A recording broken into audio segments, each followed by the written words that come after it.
Okay, let's start. Very happy to introduce my new friend, Jeremy Green, from the University of Cambridge. Jeremy graduated from the York University in Canada. And then after several positions in English universities, he landed to the Department of Politics and International Relations at the University of Cambridge, a leading expert in political economy. And as I already told Jeremy, this will be our first lecture not about oil, but about another natural source. Welcome. Great. Thank you very much, Alexander. It's a pleasure to be here. So today I'm going to be talking about the monetary origins of the Great Acceleration. But this talk is sort of a snapshot of a much larger project on the monetary origins of the Anthropocene, which situates traditions of political economy, liberal political economy, and thinking about money from the 17th century up into the present, and how ideas and institutions of money have been based on changing entanglements between money and resources. So thinking about silver, gold, oil, and how those different entanglements have impacted the way that money allows societies to mobilize resources in pursuit of growth, and how that connects to environmental change. So the work I'm going to be presenting today focuses on Bretton Woods and a sort of rereading of the Bretton Woods period of international economic history that's been inspired by a 4-week archival trip to the United States, where I went to the IMF and the US National Archives. And by tracing the commodity lineages of money, I found some interesting and unexpected connections between monetary order, extractivism, and race in the post-Second World War period, and the way that those impacted the logics of the Great Acceleration.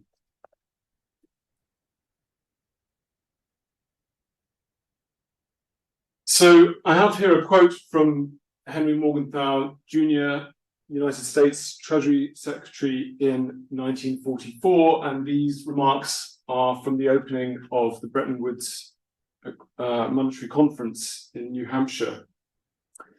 And the important thing that I want to draw your attention to here is this claim towards the end, where he talks about raising their own standards of living and enjoy increasingly the fruits of material progress on an earth infinitely blessed with natural riches. So the premise of Bretton Woods was that if you could just get the organization of international money right and achieve monetary stability, you could tap into a future of progress based on this abundance, this earthly abundance of resources that could be converted, consumed, produced in order to support human prosperity. Of course, what we know now, viewed from the perspective of the 21st century and the Anthropocene, is that this idea of limitless abundance was extremely dangerous and deceptive. The fruits of the golden age of capitalism were very uneven in terms of their geographical spread, but they were also paired with catastrophic indicators of changing Earth system properties and logics of environmental decline. And that concept, that twinning between economic growth on the one hand and the deterioration of the Earth system and biophysical spheres of the Earth system, has been captured by this concept of the Great Acceleration, which has become one of the dominant periodizations of the Anthropocene, which suggests that there's this sharp takeoff of economic indicators from about 1950 onwards, and that these are matched and they're dominated by OECD countries. So despite having a very limited share of global population, make up a huge amount of some of these economic indicators.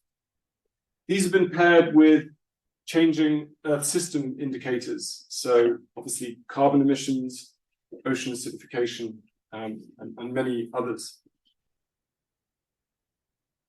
The argument I want to make here is that the design and the logics of Bretton Woods were deeply imbricated with the Great Acceleration and the historical rhythms of the Great Acceleration. So we see this period of takeoff into the early 1970s, and then a kind of period of stagnation in the 70s, once the monetary system put in place at Bretton Woods falls apart.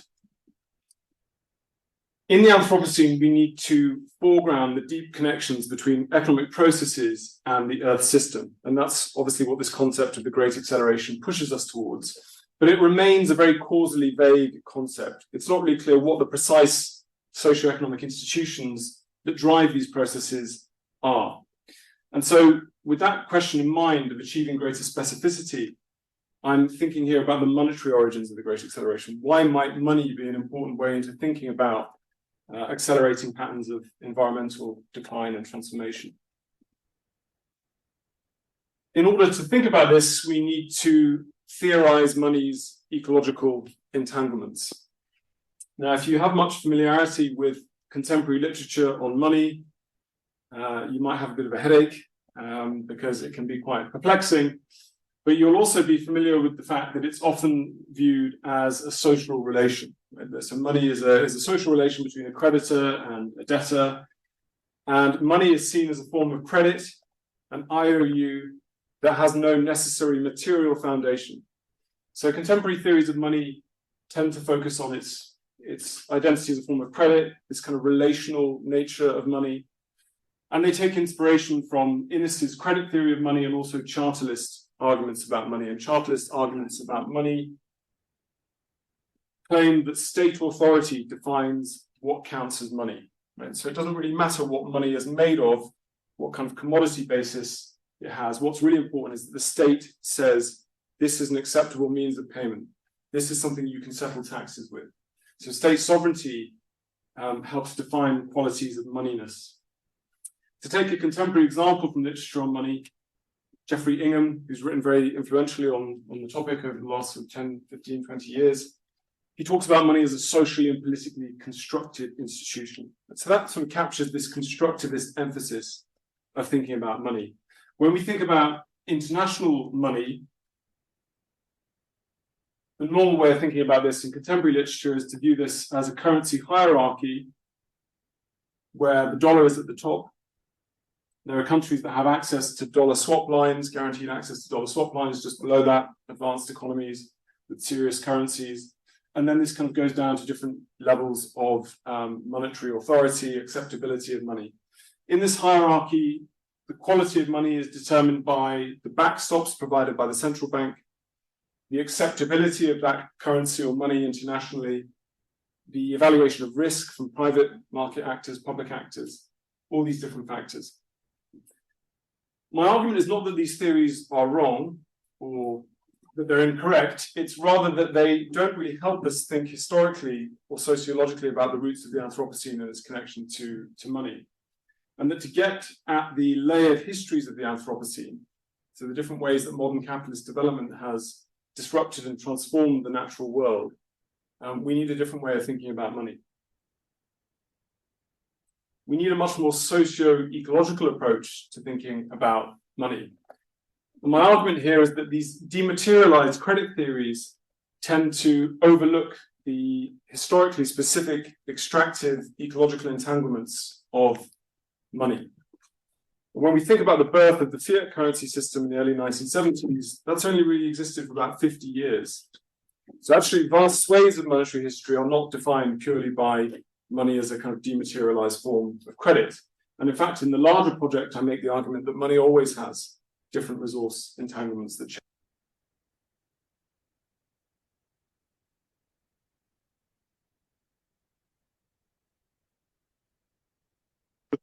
Epiphenomenal or points of anthropological curiosity. So if you read someone like David Graeber, it's interesting to reflect on how different communities have used different commodities, different objects to serve as money.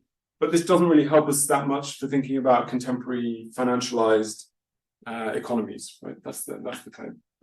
I want to argue instead that money has to be reconceptualized as an environment shaping force within the Anthropocene. And to do that, we need to think about it in a much more socio-ecological way. So here there are really two axes to the way that I want to think about money socio-ecologically.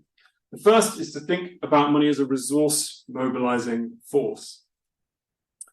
So here I draw on the work of Christine Dezanne, her excellent book, Making Money, where she points out that historically money has been used for the measurement, collection, and distribution of resources. Right? That's why we have monetary systems It's to mobilize resources that are going to be used for social ends. We also know that within capitalism, money has been vital to the extension of commodification and markets. Right? Once we envelop commodities in a universal price system, we give everything a price and we provide money as a form of liquidity to exchange between commodities. We help extend the reach of markets and the growth logics of capitalism. In modern capitalist economies, monetary expansion drives resource production, consumption, and distribution. And so think about borrowing from financial institutions, think about investment that's premised on future growth, future returns, the idea that the economy will continue to expand. We know from ecological economics that expanded economic activity entails energy use. It entails resource consumption, emissions, waste, and pollution. Right? So this increased economic activity that we get from having a modern monetary system comes with very pronounced environmental effects. Different monetary systems can either facilitate or impede stable economic growth. Right? So if we design a monetary system very badly, we might get periods of depression, stagnation, and the economy will stagnate or contract. If we organize a monetary system effectively from the perspective of wanting more growth, we might get longer-term stable expansion of the economy. So my claim here is that different monetary systems will, ceteris paribus, have different environmental effects. Right? Not all monetary systems are equal in terms of their environmental effects. The second point of my definition here is to think about money's commodity form. So money has taken many different commodity forms historically. I've identified some of them here.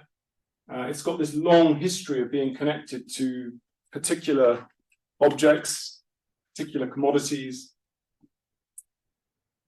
This commodity basis, in fact, impacts the first part of my definition. It shapes money's capacity to mobilize resources. So there's an interaction here between the type of commodity that anchors a monetary system and its efficacy in mobilizing resources.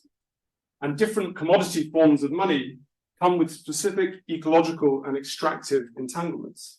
Now, from the viewpoint of the Anthropocene, those entanglements matter. Right? We need to kind of foreground and elevate those entanglements. Think about society-nature interactions. They're also configured around specific forms of labor. And historically, commodity forms of money have been configured around forms of colonial and racial subjugation.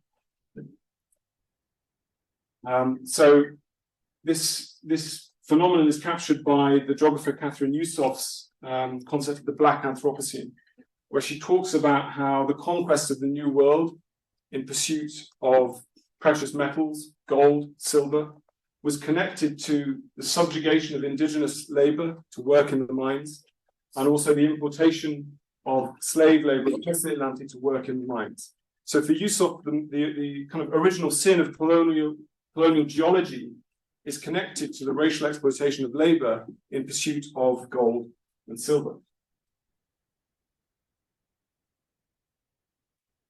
To give a specific example, in 17th century Virginia, due to an absence of coin, tobacco circulated as money. And this connected money as a commodity to forms of black slave labor that were imported into the Virginian plantations.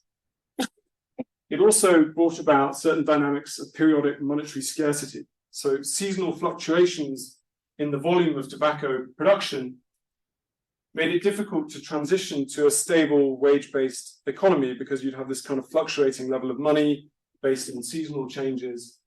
And that stifled the transition to a wage economy and undermined logics of growth and expansion in the Virginian settler colonial communities.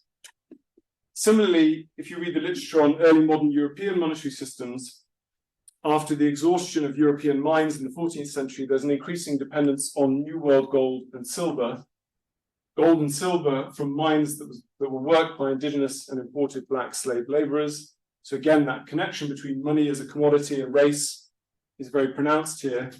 And whenever there were periods of precious metal shortage, these fed through into the economy, leading to a reduced volume of circulating currency, and this had deflationary and depressive impacts. So keep this in mind when we talk about Bretton Woods and think about Bretton Woods period and its connection to gold. So when we start to think about money from a more socio-ecological vantage point, it opens different ways of thinking about Bretton Woods and its relationship to the Great Acceleration. Here, the Anthropocene involves sort of rendering visible of these invisible connections. We're working through modern forms of social science that have been premised on this nature-society dualism, in which we're told to forget or ignore the natural foundations of socioeconomic processes. They're kind of not really that significant. We just need to isolate and understand parsimonious causal relations between different social logics and institutions. Don't think too much about the natural ecological foundations of what's going on. Here, I think there are some affinities with post-colonial methodology. So Gurminder Bambra's work on connected sociology critiques Eurocentric theories of modernity and histories of capitalism by arguing that they downplay the formative impact of colonization and slavery on the making of modern global capitalism. And I think the Anthropocene involves something similar. There are compatibilities in terms of the way it renders visible forms of extraction and exploitation, not only of racialized forms of labor, but also exploitation of nature. So we need to kind of deepen that sense of connection to think about the connection between the social and the natural. During the post-Second World War period, South African geology, the peculiar geology of South Africa, regulated the expansion of international liquidity. So in the age of the Anthropocene, it's important to think about and note those geological foundations for international money. And this brings to the fore the connections between international money, the Great Acceleration, and racial hierarchy. My argument here is that gold-based monetary system both anchored international money in these racialized extractive logics in South Africa, but also paradoxically, it inhibited the long-term potential for breakneck economic growth. So viewed from a purely environmental standpoint, the latter could be seen as progressive. The latter could be seen as respect for limits, for stability within the ecosystem. So we now need to turn to Bretton Woods and the architects of Bretton Woods, John Maynard Keynes on the left here and Harry Dexter White, obscured by the Zoom machinations. But I can assure you that he is here. See if we can recover this.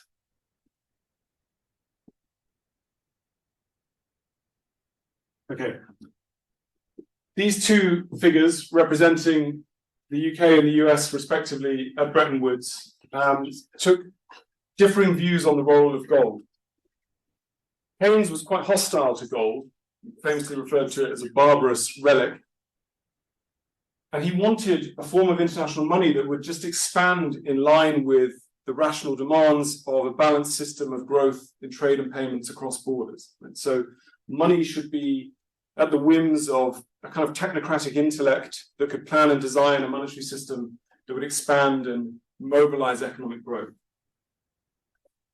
Keynes didn't want to be beholden to what he referred to in his tract on monetary reform as the chance gifts of nature. A monetary system based on gold was ultimately based on the discovery of mines, of resources buried in the earth, what Adam Smith referred to as the fertility or barrenness of the mines. Keynes wanted to break from this and have a more rationally deduced form of monetary system. His idea was the bank or international currency connected to an international clearing union. Dexter White, by contrast, believed that only a gold-backed currency could be widely acceptable. He wrote a very long, unpublished essay on gold that you can see in the archives in Princeton, where he talks about its continuing centrality in the international economy. So he wanted a gold-backed dollar to be at the center of the international payment system, and given overwhelming US power and its overwhelming concentration of gold reserves, that was the outcome of Bretton Woods, where the US promised to exchange dollars for gold at a fixed price of $35 per ounce.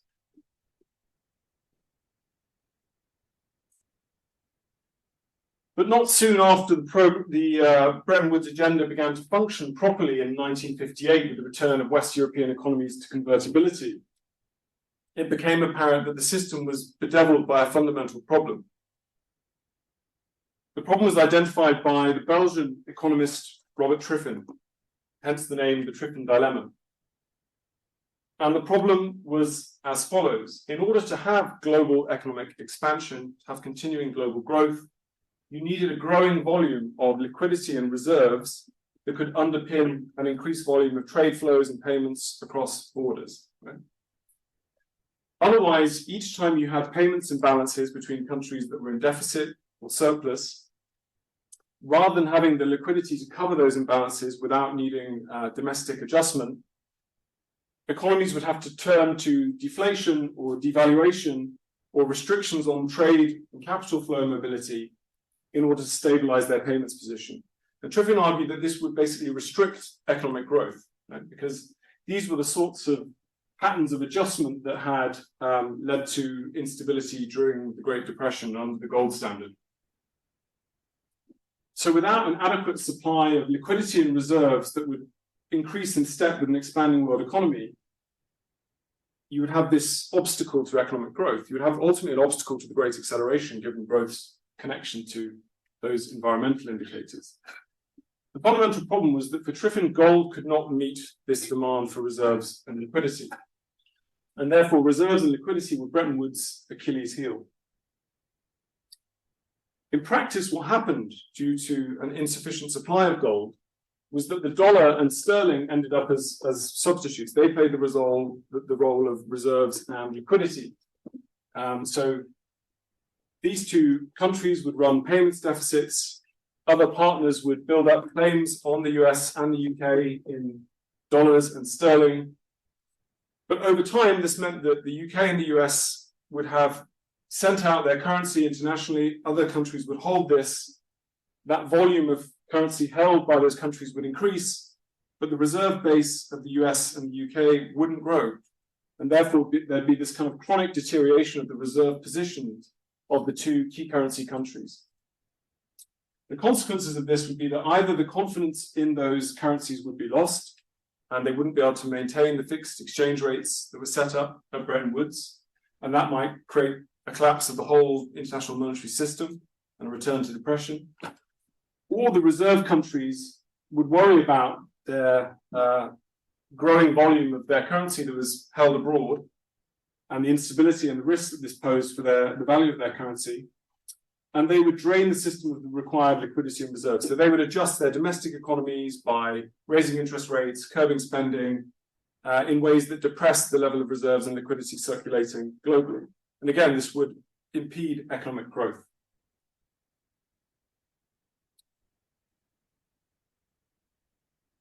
So to understand this, we need to think about the extractive foundations of Bretton Woods, because underlying Triffin's concerns were the logics of gold mining. And actually, Triffin's pessimism was based empirically on an IMF report from 1958, which posited a slight mismatch between the level of new global gold production and the demand for reserves internationally as economies grew rapidly. For Triffin, one of the big problems was that the Soviet Union, which was a big supplier of gold, one of the major suppliers, couldn't be trusted politically, and its statistical representations of gold supply were also not to be taken too seriously. So that created this kind of vulnerability in the global gold supply. But what's interesting is that Triffin completely neglects the content of the report, which actually argues that South Africa would be the pivotal player in global gold production for the rest of the 1950s and into the 1960s. New mines had recently been discovered in the West Rand and Orange Free State, and this meant that South African output was increasing quite prodigiously and had prospects of significant increase. However, this future output was complicated by economic, geological, social, and political variables. Right? So the resources were there, but would the South African gold mining corporations actually be able to tap into them? Geologically, the problem was one of deeper mines to tap these gold resources, and that might lead to rising costs, bigger technical challenges. But socially and politically, the report noted the importance of racial barriers to a sufficient supply of labor in the South African gold mines.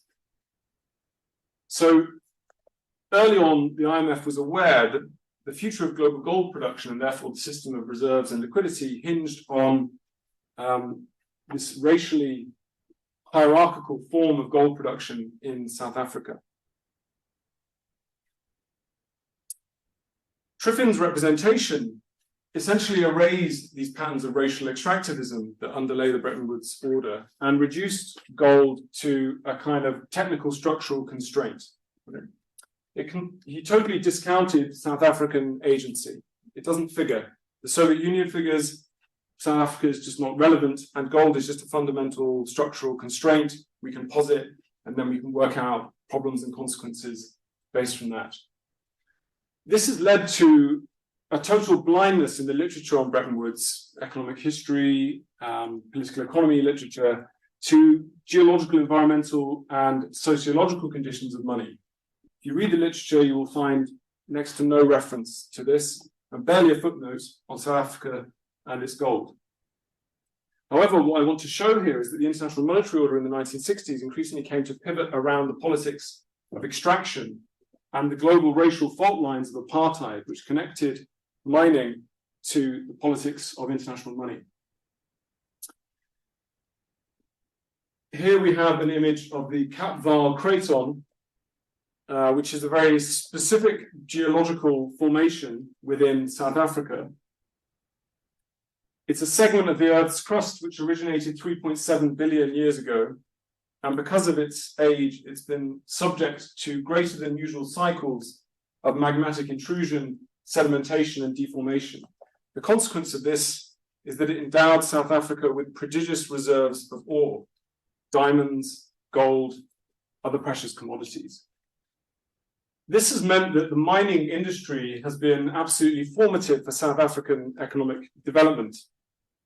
And gold became particularly important with the discovery of the Witwatersrand Reef in 1886. As gold mining expanded, there was an increased demand for a flow of hyper-exploitable black migrant bodies to work in the mines. Right? So this was absolutely key to the profitability and the accumulation strategy of South African gold mining. White anxieties about shortages of labor were met by a tightening of legal and colonial structures that pushed black workers into the mines. And gold mining came to shape the wider labor and racial politics of the South African economy in the decades that followed. It's important to note that the fundamental premise for the availability of black labor to work in the mines was the dispossession of Africans by European colonial settlers, right? The vast diminution of access to land that created a kind of landless proletariat that could be put to work in the mines. A number of measures were introduced to facilitate and discipline the supply of labor. The Natives Land Act in 1913, which limited black ownership of land to about 8% of the country. In 1910, the Native Recruiting Corporation was formed. This created a monopoly within the labor market to ensure that there was no competition between different mines to attract black laborers and to basically depress wages, so to avoid any competition that might increase wages. Death rates for black African workers were disproportionately high, and ultimately the politics of the color line, the politics of racial hierarchy in South Africa, which long predated the development of the gold mines, was formalized in the gold mines. Right? And this is important for thinking about apartheid later on. White laborers used skin color to discriminate against their competitors. They barred black laborers from working in any skilled jobs. And this created vast wage differentials along racial lines in the South African gold mines. These racist extractivist relations in South African gold mining came to be connected to world money through the politics of the International Monetary Order. Right? So we have to think from the Anthropocene how these relations scale up to the broad international politics of money. Okay, so now I want to talk about gold growth and the global color line. So the Bretton Woods Agreement, 1944, the creation of the United Nations, 1945.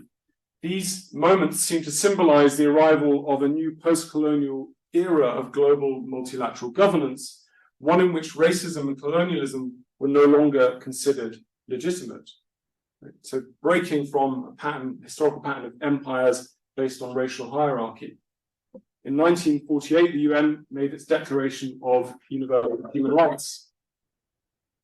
But in that same year, South Africa's nationalist Afrikaner government introduced apartheid. These might seem like two very disconnected phenomena, but in fact, the logics of Bretton Woods brought the dollar and international money into a much deeper interdependence with apartheid South Africa in the years that followed. So the argument I want to make here is that money was critical to the kind of global extension of the colour line in the post-Second World War period. And here I draw on W.E. Du Bois, the famous African-American scholar from the United States, who said that the problem of the 20th century would be the problem of the colour line. The question as to how far differences of race, which show themselves chiefly in the colour of the skin and the texture of the hair, will be the basis for a hierarchical view of the world. In that same year, interestingly, he wrote, outside of America, the greatest field of contrast is in South Africa, and the situation there should be watched with great interest. So Du Bois was already aware in 1900 of the connection between racial hierarchy and struggle in the United States and South Africa.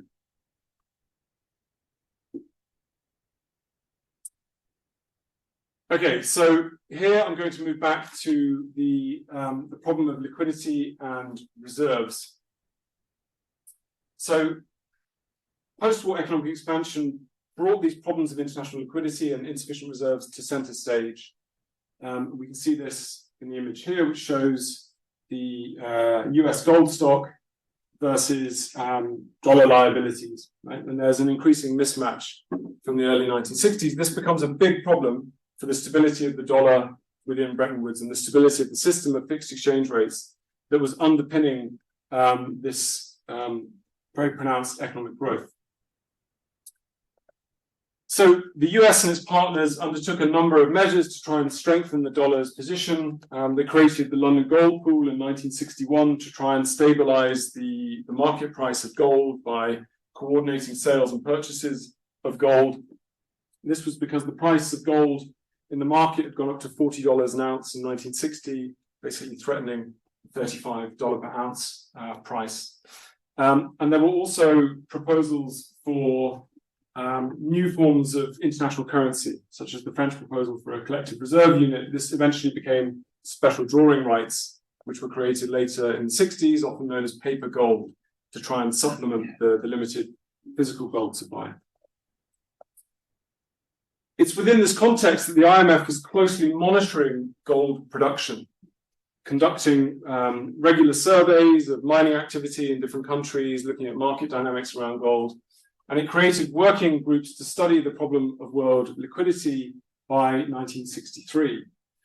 Between 1955 and 65, gold output in South Africa had roughly doubled, while as the output of other major gold producers had declined. So what this means is that South African gold output had become absolutely pivotal to the question of reserves and the question of economic growth.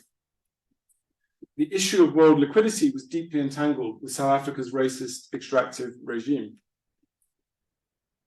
At the same time that these problems with Bretton Woods were becoming apparent, the political crisis in South Africa was deepening.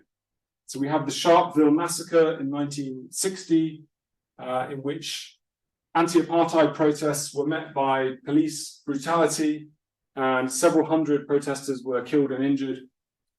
This created international outrage, and the UN Security Council passed a resolution calling for South Africa to abandon apartheid and racial discrimination. And then in November 1962, a committee on the policies of apartheid was established. Because of the South African centrality to global gold production and the way that this impacted the future of sterling and the dollar and the prospects of international economic growth, the US and the UK worked extremely hard to thwart the efficacy of these sanctions against apartheid. So my findings in the archives show that there were concerted efforts to prevent any discussion of gold as part of proposed sanctions. So these two powers recognized that South African gold supply was absolutely key to the net growth of monetary gold reserves. There wouldn't be any growth unless there was secure access to South African gold supply. And they speculated that disruption would lead to price instability, speculation against the dollar, and a wider international economic crisis. Even discussion of measures against gold could potentially spark a crisis in the markets, a speculative crisis against gold with implications for the dollar. And the US Treasury Department, in exchanges with the Federal Reserve, declared that it was vitally interested in this issue. They feared that any decline in the supply of newly mined gold from South Africa would have to be substituted by US gold reserves, and that this would create all manner of monetary instability. Any boycott on South African gold could, quote, seriously upset the free world monetary system. So the two countries developed a joint position against gold sanctions, and they built a coalition of Western powers by highlighting the world monetary risks by any sanctions on gold for South Africa. And they also pushed the UN to consult informally with the IMF by making the argument that any restriction on South African gold sales would be in violation of the IMF's Articles of Agreements, and therefore there had to be consultation with the IMF. They speculated on measures to fortify the gold pool, to stabilize the price of gold. It's important to note that the inclusion of gold was vital to actually making sanctions effective, because gold exports were the major contributor to the South African balance of payments. These were an absolutely critical source of foreign currency and vital to South Africa's economic future. The US and the UK ultimately succeeded in removing any discussion of gold from the work of the Sanctions Committee. And they argued that the person who'd been involved in this for the US deserved a medal. Basically, they'd done such a good job in silencing this. This unfettered gold production gave the South African apartheid regime enormous leverage in international monetary politics, which has been completely ignored from my knowledge of the history of Bretton Woods. And it essentially reinforced the global politics of the colour line. Right? The importance of gold to the international monetary system and the prospects of economic growth meant that dominant economic powers were willing to defend the South African regime and allow it to maintain its system of legalized, formalized racial oppression through apartheid.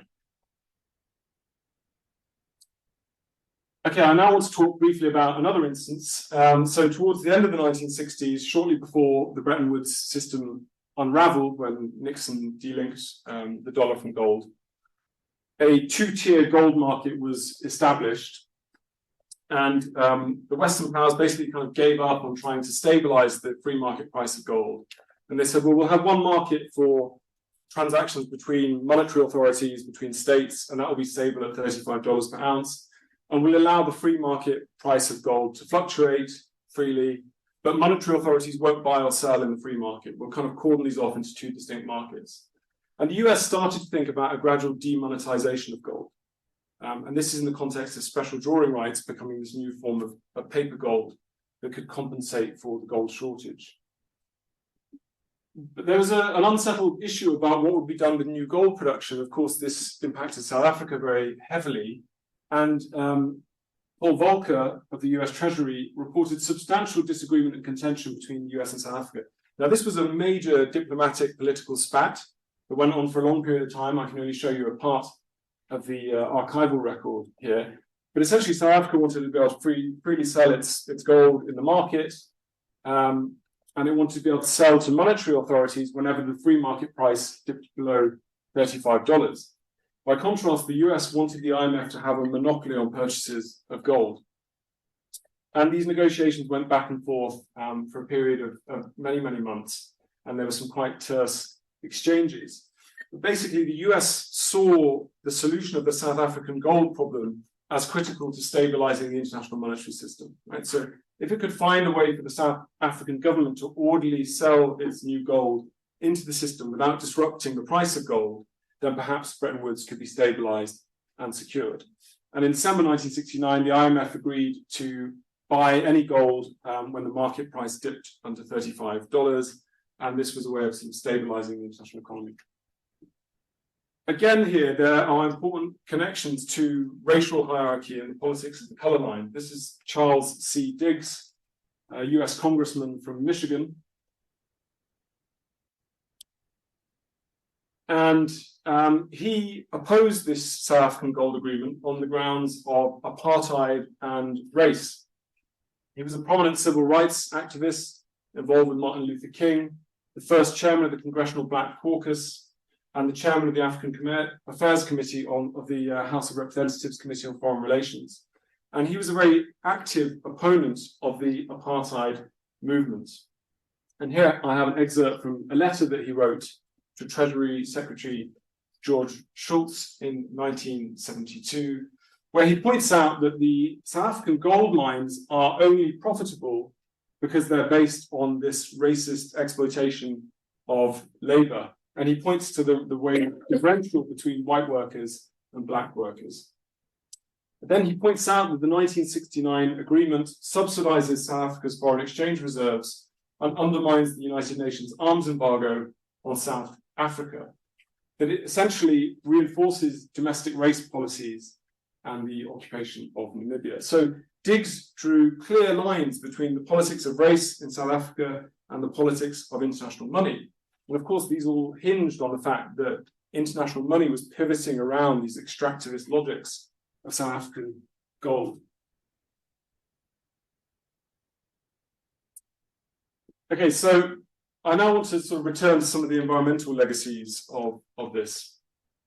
The dollars linked to gold was ended in 1971, and the South African gold agreement was terminated in 1973. However, the legacy of South African gold mining has been a very high level of pollution in South Africa through tailings deposits and seepage from the waste from mines. And you have this phenomenon of acid mine drainage that has polluted vast amounts of water. And given that South African urbanization was clustered around the discovery of gold, so Johannesburg, for example, doesn't have a natural river or lake nearby to supply water, this has had pretty serious impacts on South African water supplies, with threats to humans and ecosystems. We can see an image of what acid mine drainage looks like here. So this has led to a depression of the water table, and given that climate change is also increasing water scarcity in South Africa, this has become a pretty critical issue because so much of the drinking water potential has been polluted by the mines. One of the byproducts of mining is uranium, and some of the gold mining is kind of done alongside uranium extraction. So there's also highly radioactive contamination of water supplies. And when you look at the photos, there are these kind of really lifeless, barren zones that occur as a consequence of this. The gold mining industry was also critical to the growth of South African coal production. And South Africa is still today one of the world's major coal producers and users. So there's a deep interaction between South Africa's gold history and its coal history. So on the one hand, this gold-based monetary order anchored logics of international money and economic growth in this awful racist extractivist regime in South Africa that had these terrible consequences of pollution. It also underpinned the spectacular economic growth of the Great Acceleration. Right? So for several decades, the gold-backed system worked very well. It stabilized currency relations, and it allowed world economic growth centered around the power of the US economy. So there are plenty of environmental bads that emerge from this story about gold's role in Bretton Woods. However, I want to argue here that gold also generated a sense of organic limits to economic growth that might be an important resource or historical memory to draw upon as we think about how we might organize economic institutions in the Anthropocene. Ultimately, the link between money and gold was the final impediment to a form of monetary modernity that would be totally detached from natural constraints, at least in the imaginary. So this was the kind of realization of Keynes's dream of a money system. The closing of the gold window in 1971 had very significant impacts on the international financial system and on economic growth. It led shortly thereafter to the oil price shock because the value of the dollar dropped substantially. Oil exporters responded by increasing the price of oil. This led to a period of prolonged stagflation in the international economy. And we see actually a kind of stabilization of the Great Acceleration in this period. So this graph shows global material and energy consumption and CO2 emissions. And we can see that both of them sort of steady out in the 1970s.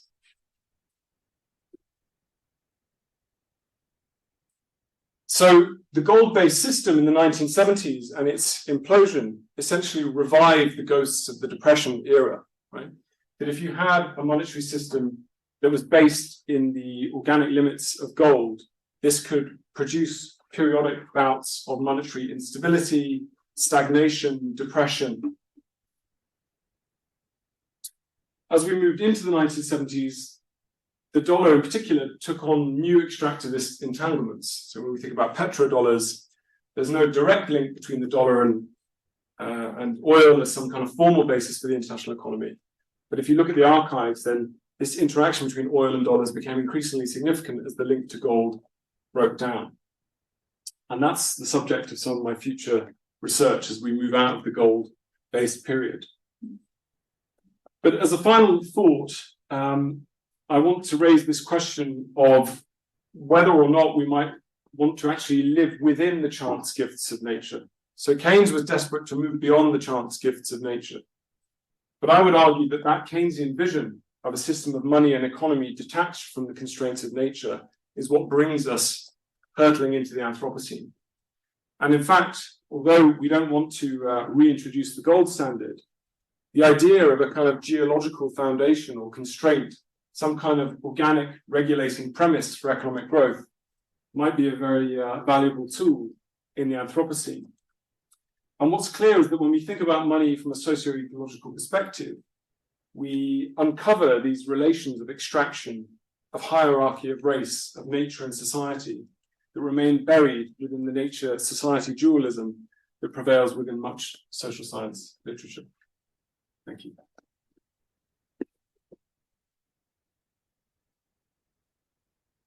Well, thank you very, very much. Questions and responses, please. I'm sure we have a lot of things to ask you. Yeah, please. Yeah, go on. Oh, okay. Well, thank you so much for your presentation. It was super interesting and inspiring. I have one question and a slight addition. I just maybe want to add to South Africa case that I think also the Second Boer War was essentially structured around gold, because I mean the British kind of had suddenly started having an interest in the Boer states because they discovered gold. So that's maybe another dimension of geopolitics and gold. I don't know. I just wanted to add that maybe as a little dimension. And then my question would be to, I mean, of course, not enough in a structural sense that currencies are based on gold, but gold still plays a quite important role in monetary systems today, I guess. I mean, especially certain countries of certain history have pretty huge gold reserves. I just looked it up. I mean, Germany, France, the US still have like more than 60% of their foreign exchange in gold, like tons of gold, like literally hundreds and thousands of tons. I mean, Russia is stocking up its gold, for example, at the moment. So how would you see the role of gold in a current monetary system? And do you think that's changing also? Because like, I don't know, especially Russia now really is getting rid of a lot of dollar reserves and buying gold instead, and still gold being kind of an untraceable currency also for organized crime, illegal activities. You can easily give someone a few gold coins, right? So I don't know, how would you maybe see the role of gold today, and if it's maybe actually gaining importance again today? Yeah, thank you. Can I respond to that? Yeah. Well, these are really excellent comments and questions. So I'll start with the contemporary gold question. So the IMF published a paper a few years back called Gold No Longer a Barbarous Relic, which was a response to precisely the dynamics that you highlight in that question.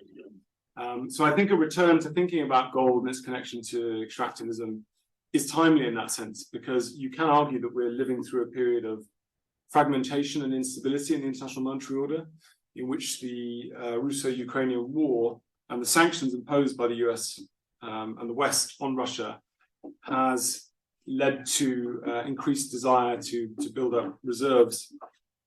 And I think gold is still seen as a kind of ultimate store of monetary value, right? That's more physically secure, potentially from geopolitical risk, and certainly that decenters reserves from a vulnerability to US geopolitical initiatives, and that might be the basis for authority if a kind of post-global dollar order comes about, right? So I think there has been this sort of rematerialization of the reserve system, and that renews these questions about extractivism and the materiality of the international monetary system. And these questions about gold have always been connected to questions of geopolitics, to questions of security, to the relationship between trust as a kind of socially constructed entity and the kind of physical inviolability of gold and its material properties, and why one or the other might be more appealing at different times, different historical conjunctures. So I think you're absolutely right to point to these logics. It's very interesting. And the connection between the Boer War and gold is also important. Of course, you could tell a story about the geopolitics of gold that goes way back deeper than Bretton Woods. And I think in the book, that's one of the stories I want to tell, actually, that the kind of liberal imaginary of the economy and money has been shaped through these centuries of gold extraction and the different environmental relations entangled with that. But what's particularly interesting about Bretton Woods is that this material basis is often treated as a kind of technical structural constraint. Okay, we identify the problem, Triffin talks about it, then we just have all these other means of dealing with that on the one hand, and also that this is supposed to be the kind of post-colonial era, right, in which we've moved beyond those old logics of international monetary order, and we can talk about international monetary politics as a kind of technocratic issue, not something that connects to issues of environmental exploitation, racial hierarchy. So I think this gives quite a different picture of how to think about Bretton Woods and its politics. Johanna. Yeah, Johanna, go on. Yes, thank you very much. I hope you can hear and see me. Sorry. Thank you so much for this fascinating talk. I learned so much and I really want to see the publication out of this. I have 3 questions. One is about Bretton Woods, one is about the IMF, and the last one is about ecological awareness. So first about Bretton Woods, the latest publications by Erika Leiner have tried to highlight how there were actors in the negotiations of Bretton Woods that have been a bit forgotten by the historiography. And from your talk, I have the impression that Leiner's thesis about the agency of global South actors might maybe be a bit exaggerated. I really want to hear your thoughts about this, and where do you see global South participants in the negotiations that could have influenced or not these decisions? Then about the IMF, I wondered, because they were doing other activities in other non-democratic countries at the same time. So I wondered, what was the discourse you see, if you can see that, because I know it's not always easy to access the full length of the archives, but if you can see, how do they justify their tolerance towards South Africa apartheid in name of safeguarding the entire world gold system? And my last question is really related to the 2 first is, do you see some kind of environmental awareness in all the archives you've consulted? Is it something that is that does exist and that actors ignore, or really they don't care right from the beginning? Thank you very much. Okay, these are fantastic questions. Yeah, so let me start with the last question first about environmental awareness. Very, very limited, which is kind of interesting, right? That there's talk of mining and production, but there's very little discussion of the environmental effects of extraction or of economic growth writ large until the 1970s. And so a point I intended to make in the presentation, but neglected to do, was that the 70s opens up a period of thinking about environmental limits to growth, energy conservation, that's really quite interesting and noticeable. So particularly in the United States, you have Project Independence, where Nixon is looking to wean off the United States from Middle Eastern fossil fuel supplies in the interests of geopolitical autonomy, but also in the interests of environmental considerations, not CO2 emissions, which is kind of interesting, but really more localized effects of fossil fuel extraction and production, and a growing opposition by environmental movements in the United States to increased fossil fuel exploitation. So the 70s does open a bit of a window of ecological thinking, but prior to that, there's very, very limited discussion. And that connects to the issue of how the IMF justifies apartheid. It certainly doesn't make any kind of utilitarian argument that, you know, the greater good of a global monetary system that expands and functions justifies the exploitation of workers in South Africa. It really takes a kind of slightly distant apolitical descriptive orientation. You know, it comments on race relations as an impediment or a kind of inefficiency in South African mining and talks about how greater efficiency might be realized or achieved. But there's very little explicit political discussion or any kind of ethical reflection in executive board meetings or in any kind of interactions that I've seen. I spent 2 weeks in the archive, so I had to work through quite a bit of material. So it's really interesting. They basically treat it through the language of economics, that it's a kind of technical input, and it's not really a kind of ethical consideration. And I think it's external agencies like the United Nations, like congressmen from the African American community, they're the ones that push the message that actually there are serious ethical issues to consider here. And those aren't really emanating from the IMF itself, from what I've seen. I had wanted to include a memo from a US Treasury official to the President Nixon, basically saying that this gold agreement that we're about to settle is going to receive a lot of political opposition because people don't think we should be supporting apartheid. So this really did start to feed into the top levels of US monetary politics during the late 60s. On the question of Eric Helleiner's work, so I think Eric Helleiner has done the most important work on decolonizing Bretton Woods in terms of thinking about the forgotten global foundations, and through his recent work on a kind of global history of political economy. He actually gave a talk at Cambridge not that long ago where he talked about these kind of global traditions of political economy. So I think his work is absolutely fantastic, and I'm very supportive of that. I think what it doesn't do is to sort of materially and politically decolonize Bretton Woods in the way that I think this story about South Africa actually goes much further in doing, because it shows that the agency of the Global South was not just confined to their representation at the conference itself, but was actually extremely important during the 1960s. And even the late 1940s, there were some very important negotiations between South Africa and the IMF around gold prices and sales of South African gold onto the private market, because the IMF was worried that these sales to what they call the premium gold market would undermine confidence in Bretton Woods. So South Africa has a lot more agency than I think the standard Eurocentric representation of Bretton Woods would have you believe.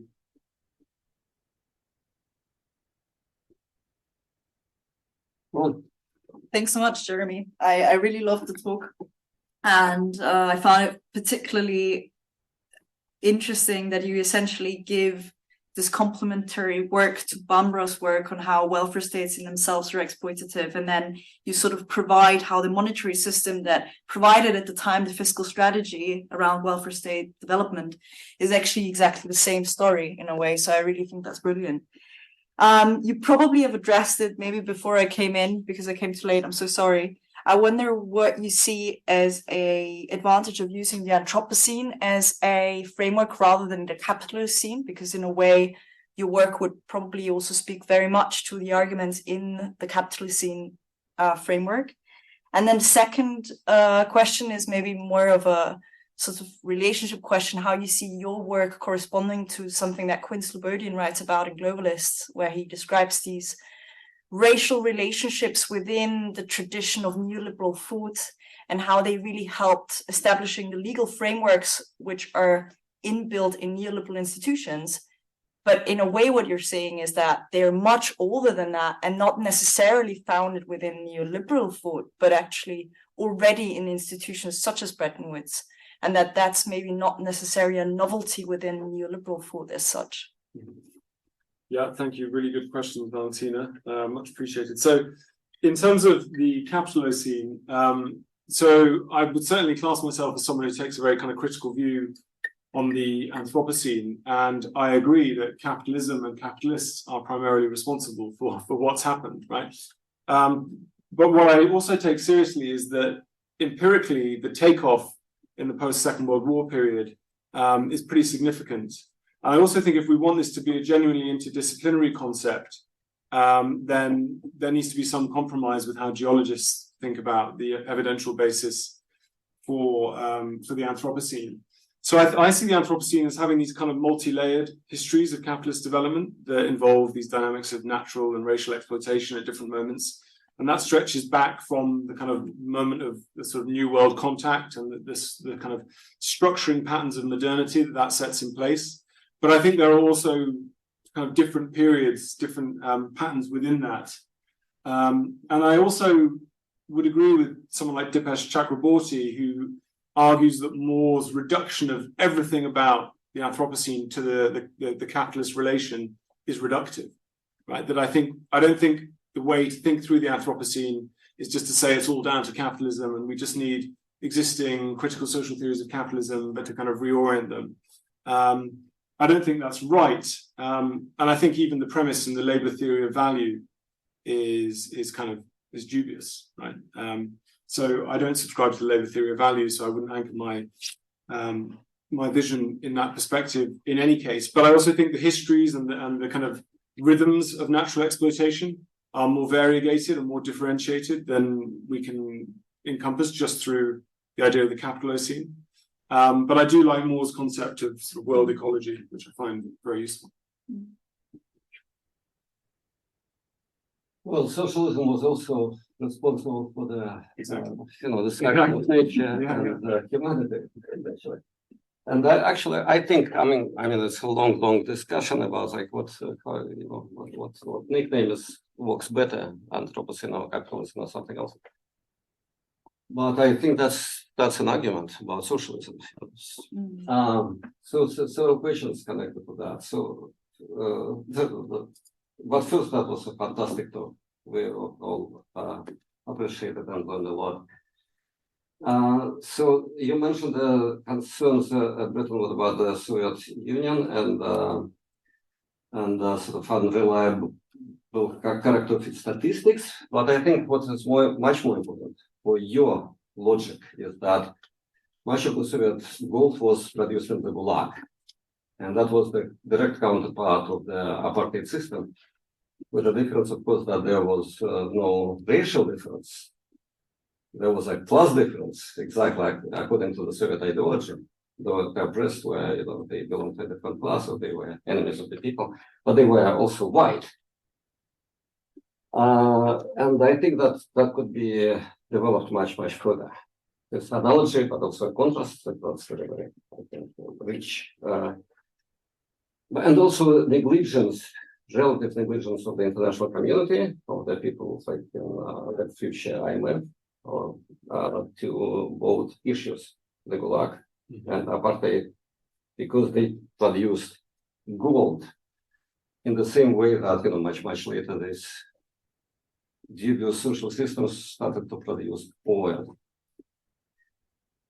Now, about Harry Dexter White and John Maynard Keynes. So one of them was, of course, married to a Russian ballerina, but another was actually a Soviet spy. You know this debate, and actually, Harry Dexter White, he was he was the deputy secretary of finances or something like that, right? But he still questionable, but he was too tightly connected to the group of the actual Soviet spies in the United States. And he had his own interests while he was debating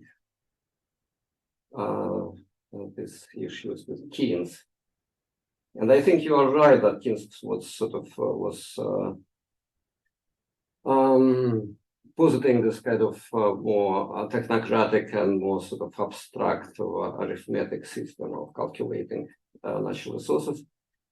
And there were many projects, several projects that came from that time. And I reviewed them actually in my book, Nature's Evil, a cultural history of natural resources. And so one of them was developed by Keynes, another was developed by Hayek, like how to calculate the total value of all natural resources, not just gold and not just oil, but everything, including hides and timber and lead and metals. And so that the value, say, of dollar would be linked to this total value of natural resources. But of course, there had to be coefficients, how to count that all together. And Keynes was on that part, while Dexter White was more like on more direct connection to certain resources, because, and one idea, of course, that the Soviet Union was a resource-rich country and a gold-rich country, and that basically that would be beneficial, like his version, Dexter White's version would be beneficial to the Soviet Union. I have more questions, but I'm wondering what you think about. Yeah, no, it's really interesting. Some really interesting sort of provocations there in terms of, I mean, the connection between the Gulag is fascinating, and I hadn't really thought about that. And I think in the book project, that's absolutely something I should extend. So this kind of, the fact that the kind of material substratum of the international monetary order comes through these coercive, oppressive relations is pretty fascinating. You know, and I think to go to Valentina's question, it shows how there was this kind of forgetting in that kind of post-colonial period about how some of these other basic foundations of modern capitalism were deeply entangled with colonial style relations. And it wasn't, even in an era of increasing formal independence for these countries, it wasn't so easy just to kind of reset the system. And that posed some pretty difficult dilemmas for policymakers involved in this. So I think the Soviet picture is one that I need to kind of bring out more fully. I mean, it's interesting in the archives because it comes up quite a bit, the geopolitical concerns about the Soviet Union and not wanting to increase the price of gold because that would furnish the Soviet coffers, basically, right?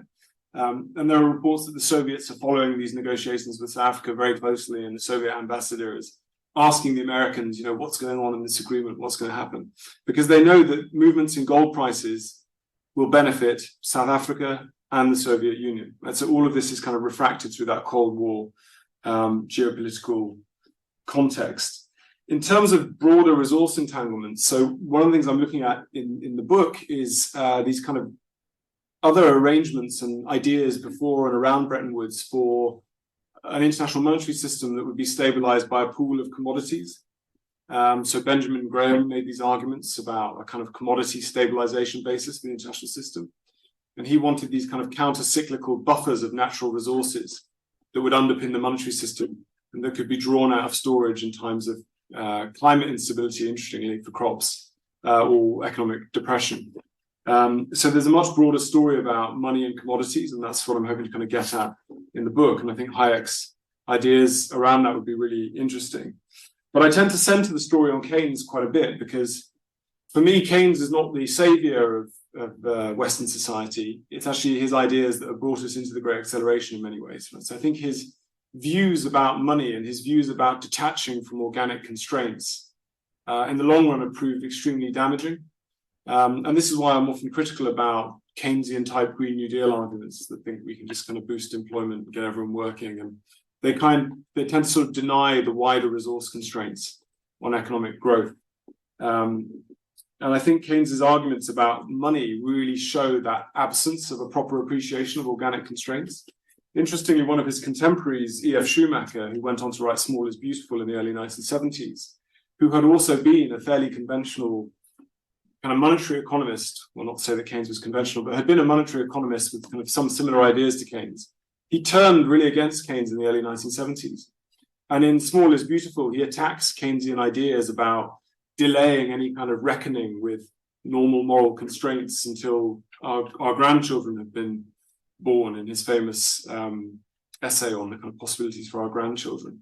And Schumacher targets Keynes as a kind of gateway into an excessive economic vision. And I see his views on money and the way that he thinks about escaping depression. Of course, they unleash and realize economic forces that support social democracy, the stabilization of capitalism against fascism, but they also have quite catastrophic long-run ecological consequences. So I think Keynes is an interesting pivot in the story. He very much recognizes those organic lineages of classical political economy, the sorts that people like Adam Smith would speak about at great length, but he wants to transcend them, and he thinks about ways to do that.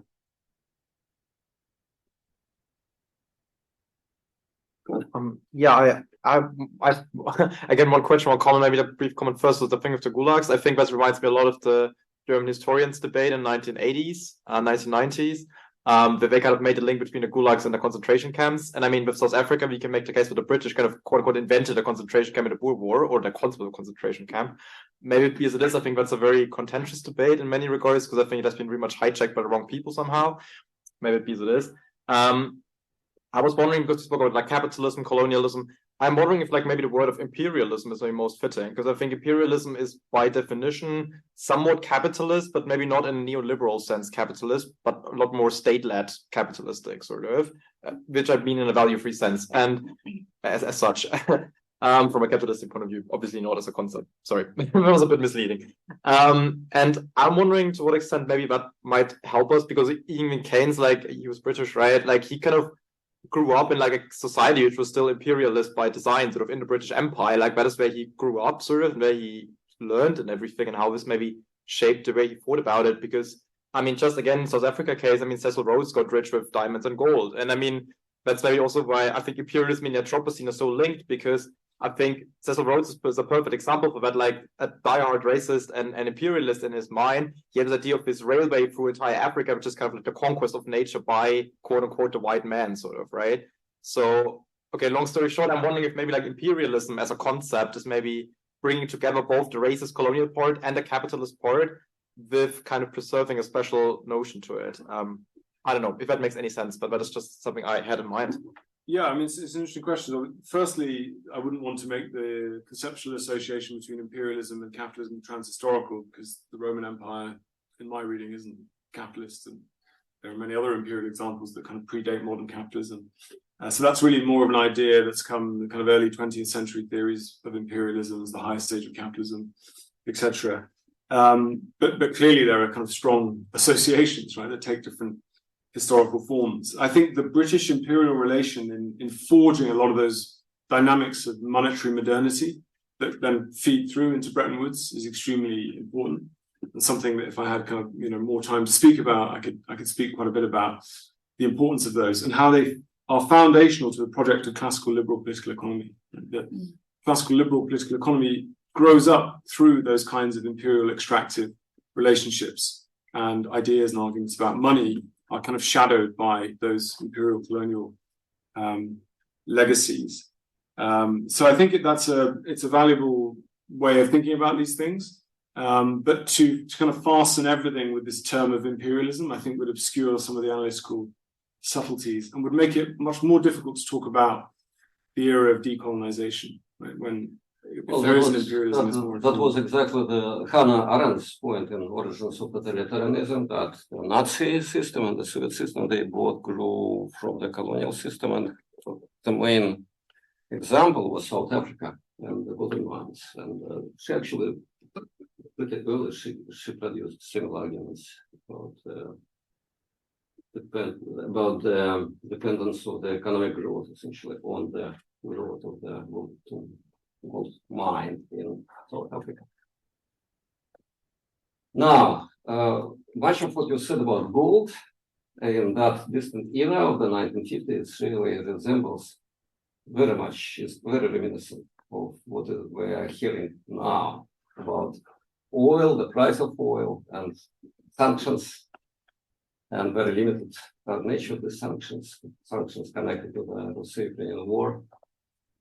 And so on the other hand, there is this sort of, sincere desire to to confront the aggressor by economic means, which means sanctions. On the other hand, there is equally strong desire to not to increase the price of petrol on the gas stations. And these two desires, they are exactly, it's like two opposite drives, and they clash like at war. And possibly your material would work as a great explanatory model for this new reality that we are looking at. Yeah, it's an interesting thought. I mean, I think to think about how universal commodity dependence creates these ethical dilemmas and creates these kind of conflicts within politics, right? The kind of flows, the extractivist flows of these resources that connect very, very different political regimes in different parts of the world. They create these kind of webs of interdependence that make it difficult to kind of extricate oneself from another particular kind of relationship, right? So we see that. And every time it so happens that these foundational resources that define the price of dollar, for instance, they are located in very kind of problematic countries. But in fact, the opposite is true. That these countries are problematic because they own those resources, like South Africa. Yes, absolutely. But then if you think about mining, the geography of mining for gold moved through the United States, Australia, and in South Africa.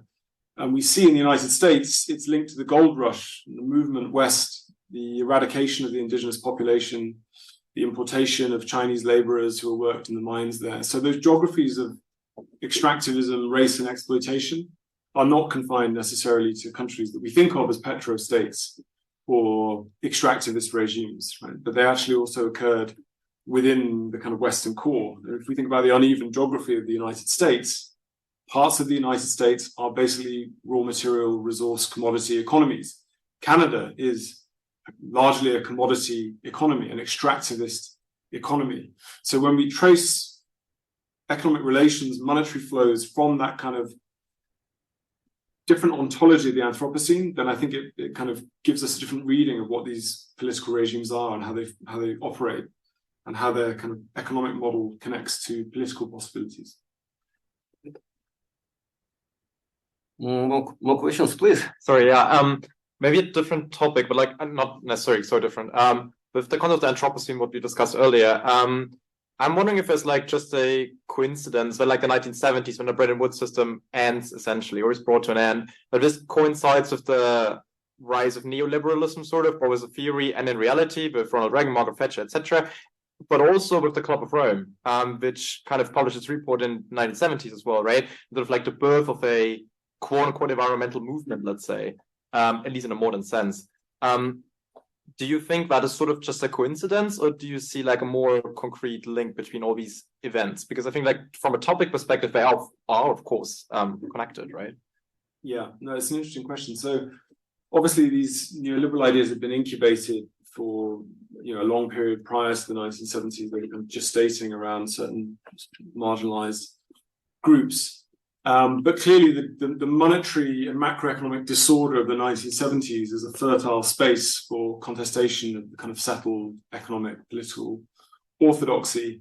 Of course, that begins in the 1960s as well. In many ways, it's the kind of, the 60s already cradles the problems that come to the fore in the 70s, monetary instability, anti-war protests in the US, May 68 in Paris. So there are already these kind of disruptions of that post-war social democratic settlement. And I think the Club of Rome was also inspired by a sort of more concrete realization of the actual environmental legacies of industrial modernity, particularly in the United States. Rachel Carson's Silent Spring, which was very influential at the time. But clearly, the breakdown of Bretton Woods and the untethering of the dollar from gold opened up spaces for contestation, opened up a kind of period of sort of liquid monetary modernity in which different ideas were posited. The new international economic order wanted special drawing rights that would be linked to developmental agendas. The US was trying to solidify the connection between the dollar and oil, and other environmentalists were thinking about how we could stabilize, right? You have the birth of ecological economics, particularly around Yale University in the early 1970s. So in the book, I intend to kind of trace all of those intellectual flowerings that come out of this period and think about how those connect to environmental underpinnings. That's the future book. Yes. Well, looking forward to it. So what do you think will be the future standard for a monetary unit like dollar or whatever? Our sterling. So we know there was a gold standard, then there was something like oil standard, not formalized, but sort of there was something like that. And what will be the future one? So there is speculation about the emission standard. Yeah, I mean, the first point is that the future may not replicate the past. It may be something qualitatively distinct, right? So because there has been that iterative logic of sort of monetary standards of one form or another, we might end up in a more fragmented world in which there are much more kind of rival zones of imperial confrontation. But looking at the patterns of US-China interdependence at the moment, they are profoundly deep, nevertheless, despite the way that Russia and China are kind of reorienting themselves, deepening their ruble and renminbi exchange. So I think it's likely to be a more fragmented monetary order with kind of overlapping patterns and regions of monetary exchange rather than one kind of singular core basis, a kind of slow and steady breakdown of the dollar order as uneven development and geopolitical logics push the world system in different ways. But obviously pivotal too will be decarbonization, because if decarbonization really proceeds and really removes the kind of oil basis of the global economy, that will have pretty profound consequences for currency systems. It will make a lot of countries much more energy independent and autonomous potentially. And it might limit the need for cross-border economic exchanges around things like kind of raw materials and energy as one of the fundamentals. So there's a lot of different factors at play here, but clearly what's happening is that, perhaps unsurprisingly, decarbonization and the kind of contested politics of that are being overlaid with patterns of geopolitical confrontation, changing hierarchies of power. And I think any expectation that we would just have some kind of pure idea of green transition was fanciful. And what's happening is that kind of all the old logics of political modernity are interacting with this new problem of the Anthropocene and decarbonization. And I think that makes it quite difficult to predict what's going to come. It could be something quite different. Well, this is exactly our subject, and we're inviting you to take part in it fully. Anything else? Wants to ask one more. Oh yeah, please. Yes, I have an additional question related to the future and your general project about the monetary origins of the Anthropocene up to the present, with cryptocurrency, because obviously we're talking a lot right now about the ecological impact of mining. Interestingly, we use also that word for cryptocurrency and the actual material reality of all this virtual blockchain that in fact is very energy consuming. And so I would like to hear your thoughts about this, because that's also part of the future of the Anthropocene and the geopolitical monetary order of the future. Maybe not, but still it's taking so much importance that China right now is also legiferating on cryptocurrencies and creating its own mining centers, etc. Yeah, so it's a good question. So prospectively, one of the chapters of the book is entitled Digital Miners. And it sort of situates crypto within this lineage of extractivism, but thinks about the kind of carbon intensive logics of digital currency, cryptocurrency in particular, and the kind of new possibilities of money that might be enabled by central bank digital currency. And here there's a kind of paradox, because on the one hand, to meet the challenges of the Anthropocene and climate change, we need profound monetary flexibility. Right? We need to raise huge amounts of capital for investment. If you look at the Bridgetown initiative launched by Mia Motley, there's a demand for special drawing rights to be created to finance adjustment to climate change in the global south. So on the one hand, we need this monetary elasticity, the kind of best bits of the Keynesian vision of monetary modernity.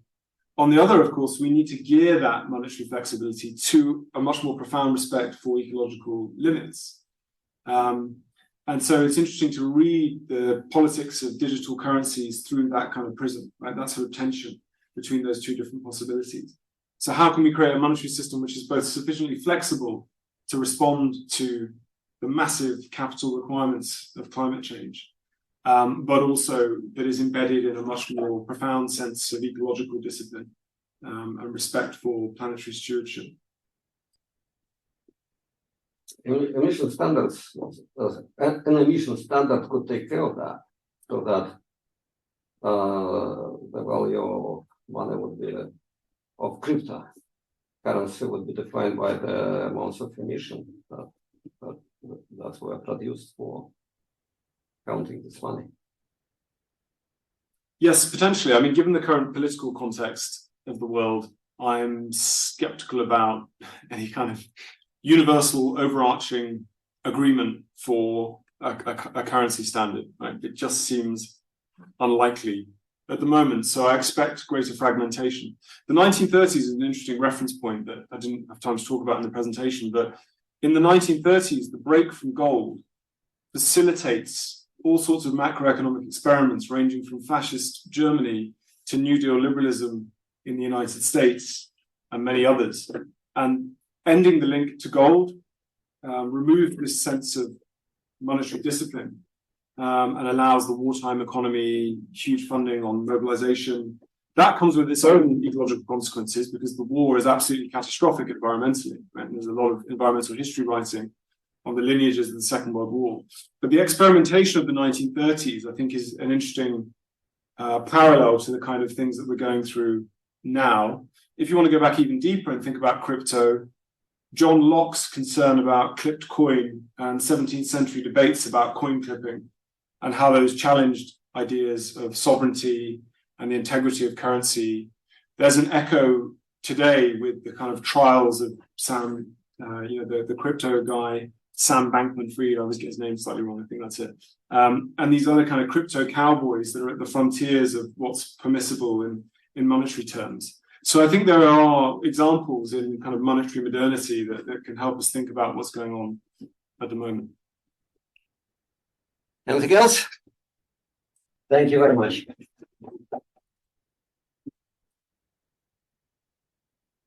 And thank you all for being with us.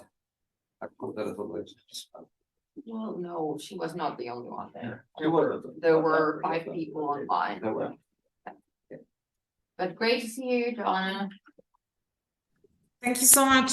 I'm looking forward to be in person in the room to ask all my Yeah. questions. That's gonna happen That's soon. Have a nice evening. Bye. Thank All you. right. See you soon. See you. Thank you, Jeremy. Thank you. Thank you. So we have a quick reception.